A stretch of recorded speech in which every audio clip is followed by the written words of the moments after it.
Hello friends, this is Deepak Kumar Limani here and my today's topic is never laugh and make fun of anyone.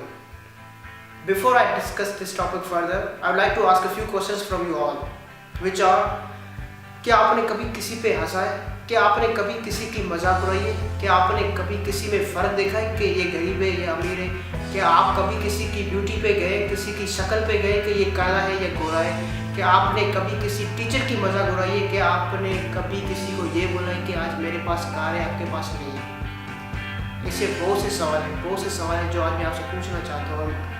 According to me, अगर आप मुझसे पूछ रहे हैं कि इसके आंसर मैं क्या सोचता हूँ, तो to be honest I would simply say yes. बहुत से ऐसे लोग होते हैं जो माहिर होते हैं मजाक उड़ाने में, हंसने में, but there is a thing that I don't get. हंसते हैं तो for what reason, for what purpose? I mean अगर वो गरीब है तो लेट इट बी, आपको इसे क्या, वो क्या कर रहा है क्या नहीं कर रहा, it's none of your business. Whatever you have, if you have a car, if you have so much respect, if you have a great personality, if you are a landlord, if you have many bungalows, keep it with you. ऊपर तो नहीं लेके जाएंगे, इधर ही छोड़ के जाएंगे। Then better make your respect. उनको ये कह के आप क्या प्रूफ करना चाहते हैं? अगर आप हैंडसम हैं, तो जब आप पैदा हुए थे तब आपको किसी ने बताया था कि आप बहुत हैंडसम है, बहुत क्यूट है? किसी ने कहा था बहुत ब्यूटीफुल हो? ये जो लड़कियां आजकल की, लड़कियों की शक्ल तो देखो, देखने में कैसे होते हैं, बात करते हैं भरी भरी। इस शक्ल का वर्ड क्यों यूज होता है? For what reason? क्यों यूज होता है? शक्ल देने वाला तो वो है। एप्रिशिएट करो, शुक्रिया करो आपको जो भी शक्ल दी गई है। किसी की शक्ल पे हंसना, किसी के चेहरे पे हंसना, शर्म नहीं आती आपको? क्या वाकई शर्म नहीं आती आपको? आप क्या समझते हैं आज आपने किसी की मजाक उड़ा दी, किसी पे हंस लिया, बैक बाइटिंग कर ली, आपको इससे बड़ा रिवॉर्ड मिल जाएगा?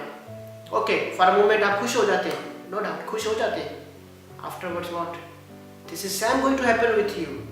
जो लोग इस दुनिया में मजाक उड़ाते हैं उसके रिटर्न में उसके साथ ऐसा होता है, हमेशा होता है। इस दुनिया में जो कामयाबी होता है वो भी आजकल खुश नहीं होता, उनको भी बड़ी टेंशन होती है। फिर ये पैसा किस चीज का जब आपकी इज्जत ही नहीं है? हंसना बंद कर दें प्लीज, फॉर गॉड से। किसी के एफर्ट पे हंसना बंद कर दें, जो कुछ कर रहा है उस पर भी बंद कर दें। मैं ये वीडियोस रिकॉर्ड करता हूँ, ये टॉपिक्स डिस्कस करता हूँ, क्यों करता है? क्योंकि as a student of media, it is my duty, it is my responsibility to present something good that I am learning nowadays. If I would not then it is useless. Parents education क्यों करते हैं?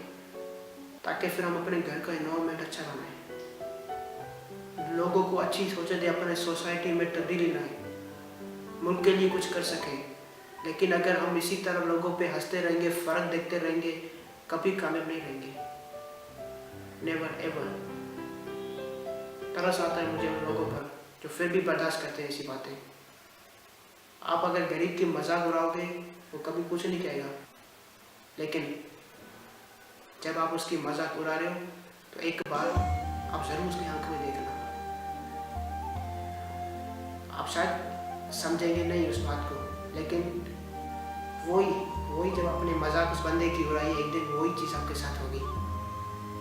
हमेशा ऐसा ही होता है इस दुनिया में। जो गंदा होता है, जो गलत काम करता है, तो वो जल्दी भी इस जिंदगी को छोड़ के नहीं जाता, सब बदले लिए जाते हैं उसे।